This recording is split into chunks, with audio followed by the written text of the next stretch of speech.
नमस्कार, आप देख रहे हैं द न्यूज पॉइंट। आपके साथ में हूं अफीफा मलिक। नजर डालते हैं सुबह की प्रमुख खबरों पर। जिनपिंग और म्यांमार मिलिट्री चीफ से मुलाकात करेंगे पीएम मोदी। पुतिन भी चीन पहुंचे। चीन में आज एससीओ शिखर सम्मेलन।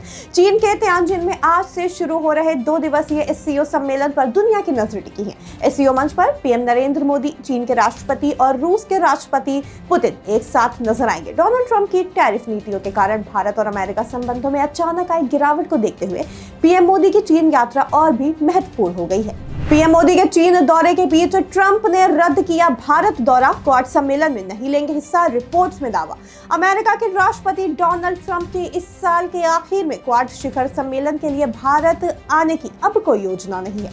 डोनाल्ड ट्रंप के इस फैसले के पीछे पिछले कुछ महीनों से अमेरिकी राष्ट्रपति और पीएम मोदी के बीच तनावपूर्ण हुए रिश्तों को बताया जा रहा है।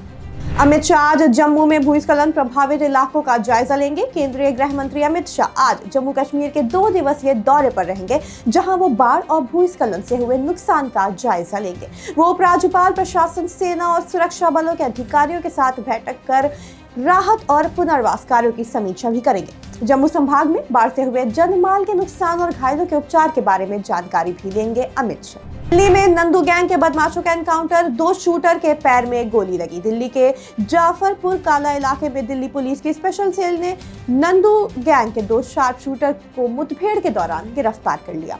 मुठभेड़ में दोनों आरोपियों के पैर में गोली लगी है, जिन्हें अस्पताल में भर्ती कराया गया है। ये आरोपी 28 अगस्त को चावला थाना इलाके में हुई फिरौती और धमकी देने की घटना में वांछित चल रहे थे। एचएएल अगले महीने सौंपेगी 2 तेजस मार्क 1A। रक्षा सचिव बोले जल्द ही विमानों की खरीद का होगा अनुमति। देश में स्वदेशी रक्षा उत्पादन को गति देने की दिशा में एक अहम कदम के तहत हिंदुस्तान एरोनॉटिक्स लिमिटेड यानी कि एचएएल अगले महीने भारतीय वायुसेना के 2 तेजस मार्क 1A लड़ाकू विमान सौंप सकती है। रक्षा सचिव आर.के. सिंह ने ये अहम जानकारी दी।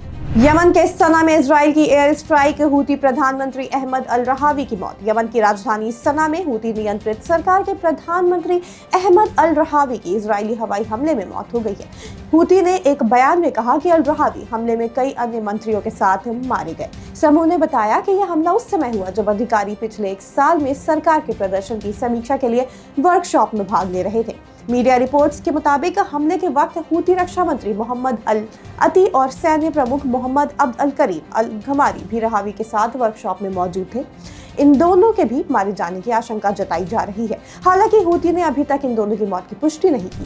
सबके साथ अपनेपन का व्यवहार करना ही सच्चा धर्म, बिलासपुर में बोले आरएसएस चीफ मोहन भागवत।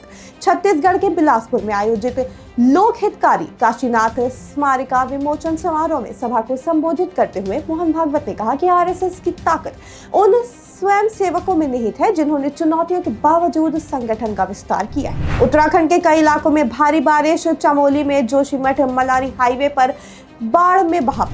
नेपाल के पीएम ने चीनी राष्ट्रपति के साथ द्विपक्षीय वार्ता की, लिपुलेख का मुद्दा उठाया। इजराइल ने उत्तरी गाजा में सैन्य अभियान तेज किया, मानवीय सहायता रोकने का भी फैसला। खबरों में फिलहाल इतना ही। आप जुड़े रहें द न्यूज पॉइंट के साथ।